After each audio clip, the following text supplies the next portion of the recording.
बच्चों के चेहरे पर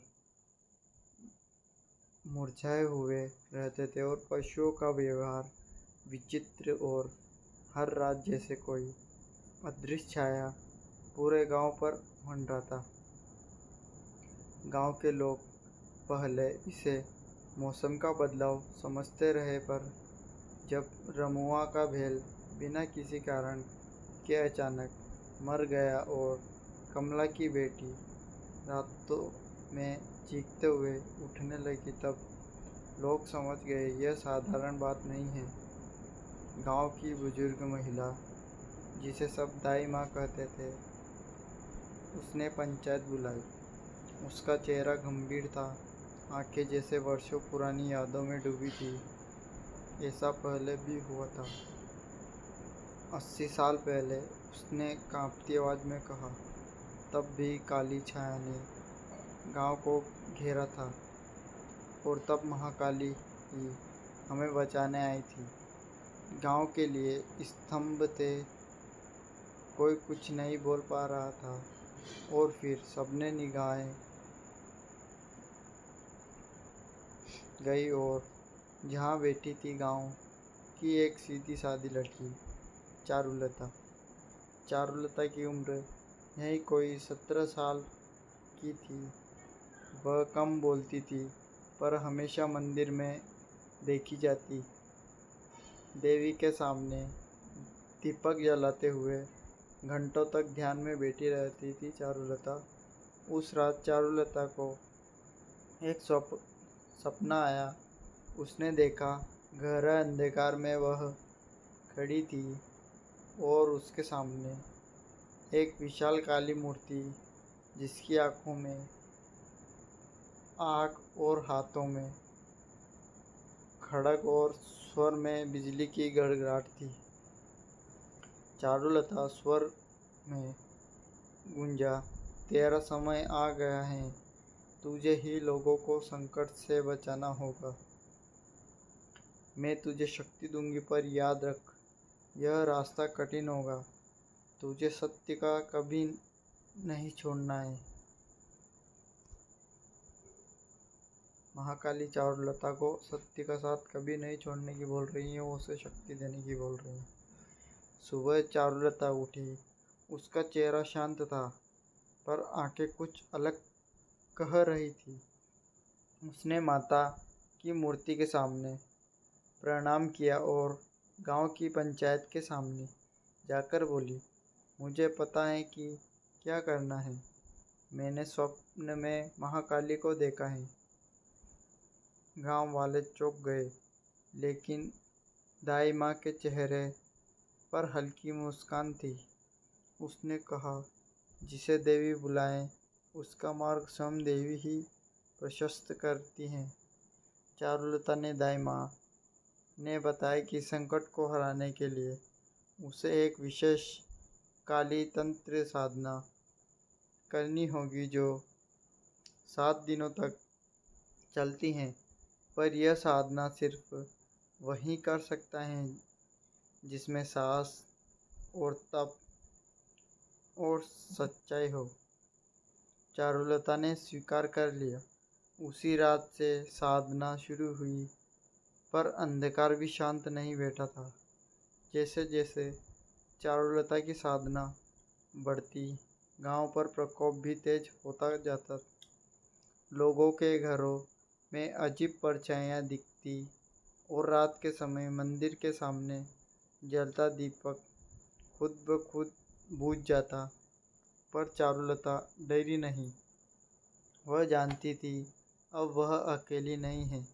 उसके साथ महाकाली की कृपा है।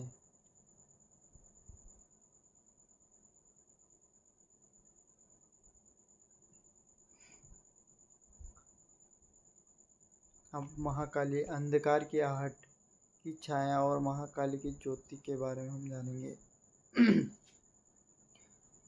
कालापुर एक शांत और सरल जीवन जीने वाला पहाड़ी गांव था।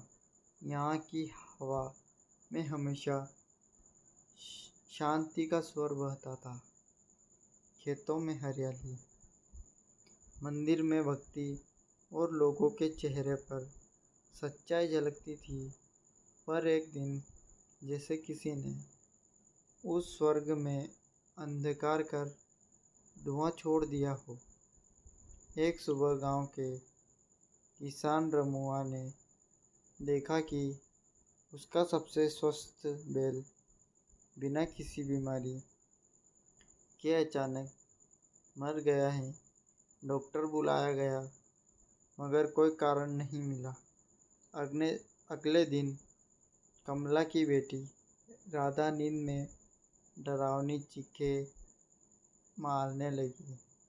तीसरे दिन मंदिर का दीपक जो कभी नहीं बुझता था अपने आप बुझ गया।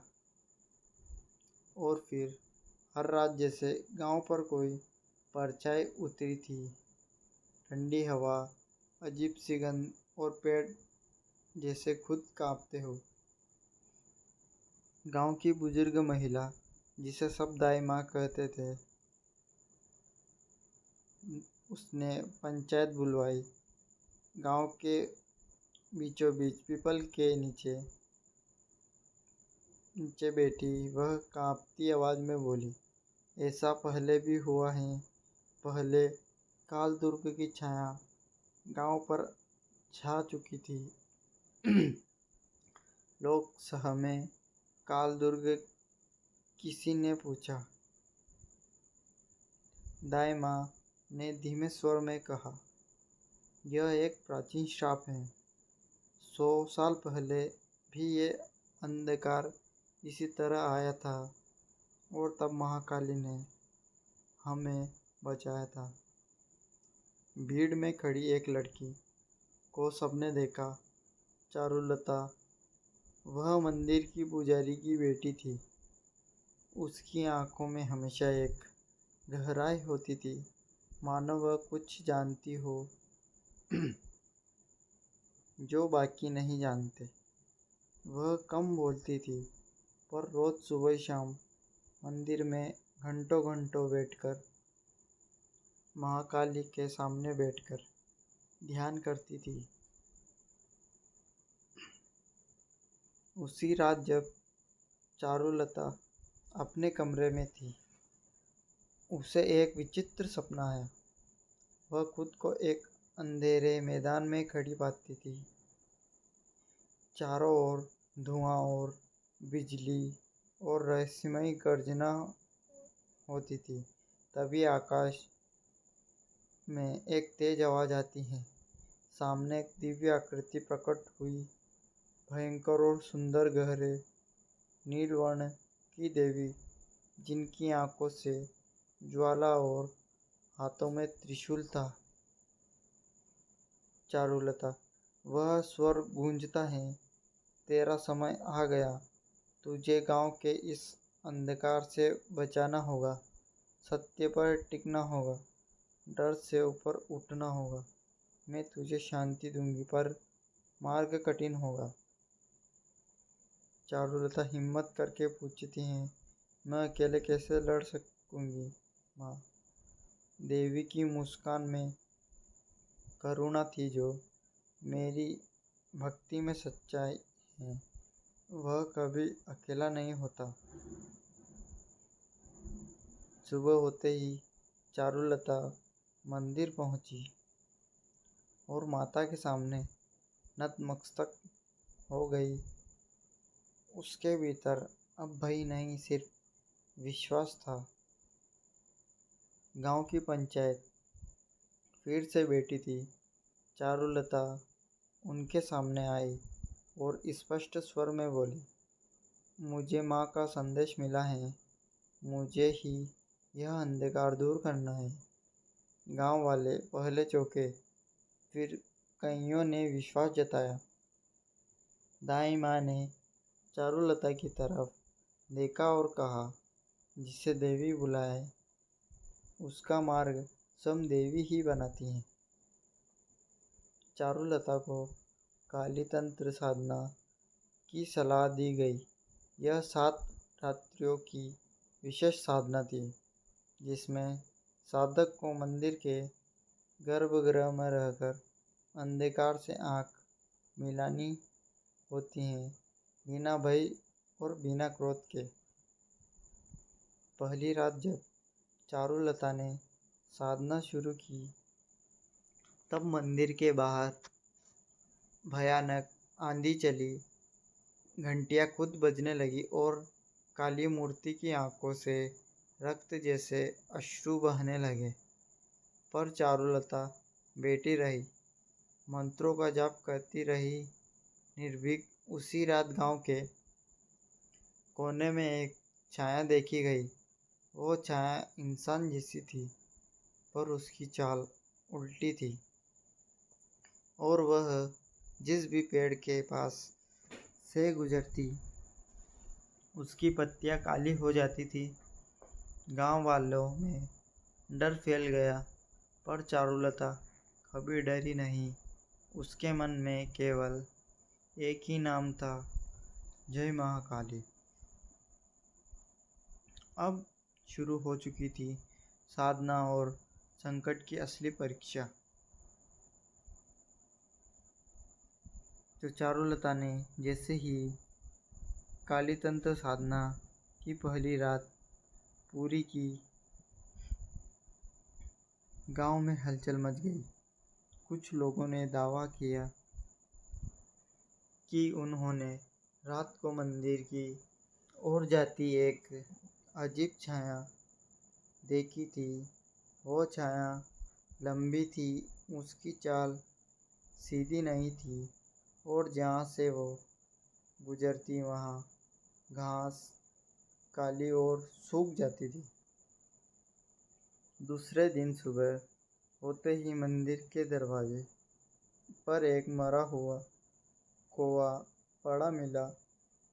दाई माँ ने इसे अपशगुन बताया, लेकिन चारुलता बिना डरे ही बोली, ये अंधकार की चालें हैं, हमें डरना नहीं चाहिए, माँ की शक्ति मेरे साथ है। दूसरी रात का समय आया। चारुलता ने अपने शरीर पर भस्म लगाई और माँ काली के सामने दीपक जलाकर आसन पर बैठ गई। उसका जाप शुरू हुआ, ओम क्रीम कालिकाय नमः। हर मंत्र के साथ जैसे ही उसकी आत्मा और गहराई उतरती जाती, बाहर तेज हवाएं चलने लगी, पेड़ों की डालियां टकराने लगी, मंदिर के कीमाड़ थरथराने लगे।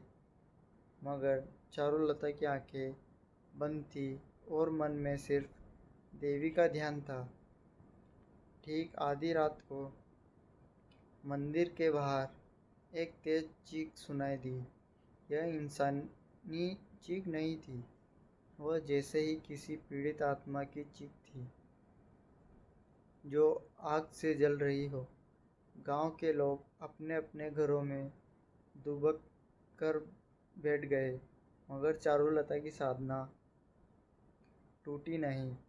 मंदिर के बाहर उस छाया ने पहली बार प्रवेश करने की कोशिश की, लेकिन जैसे ही वह गर्भगृह के पास पहुंची, माँ काली की मूर्ति ने नेत्र चमक उठे और एक अदृश्य शक्ति ने उस छाया को पीछे धकेल दिया। छाया एक चीख मारकर गायब हो गई। सुबह होते ही गांव के लोग मंदिर पहुंचे। मंदिर की सीढ़ियों पर राख की एक रेखा थी, ठीक उसी जगह जहाँ से छाया पीछे हटी थी। दाई माँ बोली, यह माँ की रक्षा है, जब तक चारुलता साधना करती रहेगी, ये रेखा अंधकार को अंदर नहीं आने देगी। चारुलता अब पहले से ज़्यादा मजबूत हो गई थी। उसके चेहरे पर तेज था, आंखों में आत्मविश्वास था। उसने गांव वालों को बुलाकर कहा, आप सब डरिए मत, माँ ने मुझे यह मार्ग दिखाया है। यह छाया अब और ज़्यादा आक्रामक होगी, लेकिन हमें साथ रहना होगा। गांव की महिलाएं पहली बार चारुलता के साथ मंदिर में बैठी। सबने मिलकर माँ काली के नाम का कीर्तन शुरू किया। बच्चे जो पहले डरते थे, अब माता की आरती गाने लगे। अंधकार का डर अब धीरे धीरे विश्वास में बदल रहा था, पर संकट अभी भी टला नहीं था। तीसरी रात से पहले गांव के एक लड़के को अचानक तेज बुखार हो गया। वह बड़बड़ाने लगा। वो छाया आई थी। उसने कहा कि चारुलता को रोक दो, नहीं तो सब खत्म हो जाएगा। चारुलता समझ गई कि छाया लोगों के मन को भी जकड़ने लगी है। दाई माँ ने चारुलता को सलाह दी, इस बार तू सिर्फ साधना नहीं, रक्षा कवच भी बनाना। माँ के विशेष नील कमल और पीपल की जड़ से बना धागा तुझ पर बांधूंगी। वो तुझे बाहरी आक्रमण से बचाएगा। रात हुई। इस बार मंदिर के चारों ओर गांव के लोग दीपक लेकर खड़े हो गए। सभी ने एक स्वर में जयकारा लगाया, जय माँ काली। चारुलता ने साधना शुरू की और पहली बार उसे अपनी आत्मा में हल्की सी थकान महसूस हुई। पर तभी उसके कानों में फिर वही स्वर गूंजा, महाकाली की हिम्मत मत हार चारुलता, तू मेरी संतान है। तुझ में अग्नि है और अग्नि कभी हारती नहीं है। मंत्र तेज हुआ। मंदिर की दीवारें रोशन होने लगी और उसी वक्त छाया फिर से लौटी। इस बार वह अकेली नहीं थी। उसके साथ चार और काली परछाइयाँ थी, मानो जैसी, लेकिन आंखों में कोई जीवन नहीं। उन्होंने मंदिर के चारों ओर जमा लोगों पर भ्रम डालने की कोशिश करी। किसी को अपनी माँ की आवाज़ सुनाई, किसी को रोता बच्चे की आवाज़ सुनाई। चारुलता ने महसूस किया, यह सब माया है। उसने अपनी साधना से एक मंत्र बदला, ओम काली मिकाय नमः। और तभी मंदिर के अंदर काली मूर्ति से एक तेज प्रकाश निकला और पूरे गांव पर फैल गया। सभी आकृतियां उस प्रकाश में घबरा गई और चिल्लाते हुए भाग गई। दूसरी रात की साधना सफल हुई। गांव वालों ने चारुलता के सामने माथा टेका। अब वे उसे साधारण लड़की नहीं, माँ की दूत मानने लग गए थे। चारुलता की साधना की दूसरी रात भी सफल की और बड़ी थी। अब पूरे गांव में यह बात फैल चुकी थी कि माँ काली की कृपा से कालापुर बचेगा। चारुलता को गांव वाले अब माँ की वाणी कहकर पुकारने लगे थे, लेकिन वह विनम्र रही। उसकी आंखों में कोई घमंड नहीं था, बल्कि केवल स्वभाव था। पर अब समय आ गया था रहस्य को जानने का, जो गांव को बार बार अंधकार की ओर धकेल रहा था। दाई माँ ने एक प्राचीन पांडुलिपि निकाली, जो पीढ़ियों से उनके परिवार में सुरक्षित रखी गई थी। उस में लिखा था, जब धर्म की छाया कमजोर होती है, और गांव में पाप बढ़ता है तब काल दुर्ग की छाया पनपती है। यह छाया वही जन्म लेती है जहाँ पहले अंधकार को बल मिला हो। उसे रोकने वाला एक ही अस्त्र है, सत्य, तप और माँ काली की आराधना। चारुलता ने पूछा, गांव में कभी कोई बड़ा पाप हुआ था? दाई माँ ने चाप सिर झुका लिया। हाँ, 100 वर्ष पहले। उसने धीरे धीरे बताया। इस गांव में एक साधु आया था, रक्तनाथ। वह माँ काली का नाम लेकर तंत्र करता था, पर असल में वह भूत बलि का साधक था। उसने गांव के बाहर स्थित नीलकुंड में एक विशेष की थी। जब गांव वालों को पता चला कि उन्होंने उस मंदिर उसे मंदिर में बंद कर दिया है, पर तब तक बहुत देर हो चुकी थी। उसने तंत्र से कालदुर्ग की आया इस भूमि में से जोड़ गई थी। चारुलता ने उसी समय तय कर लिया कि अब उसे नीलकुंड जाना होगा। उस समय पर जहाँ से अंधकार की जड़ें शुरू हुई थी, तीसरी रात की साधना शुरू होने से पहले वह दाई माँ के साथ नीलकुंड वहाँ की हवा ही कुछ और थी, भारी, चुप और ठंडी। पेड़ बिना पत्तियों के खड़े थे और पानी काला दिखता था। कुंड के किनारे पर एक टूटी हुई त्रिशूल जैसे आकृति पड़ी थी। शायद रक्तनाथ का कोई पूजा स्थल रहा होगा। चारुलता ने वहाँ बैठकर कुछ मिट्टी उठाई और मन ही मन माँ काली का ध्यान कर बोली, माँ, इस धरती को शुद्ध करो। एक हल्की सी हवा चली और उसी क्षण कुंड की सतह पर लहरें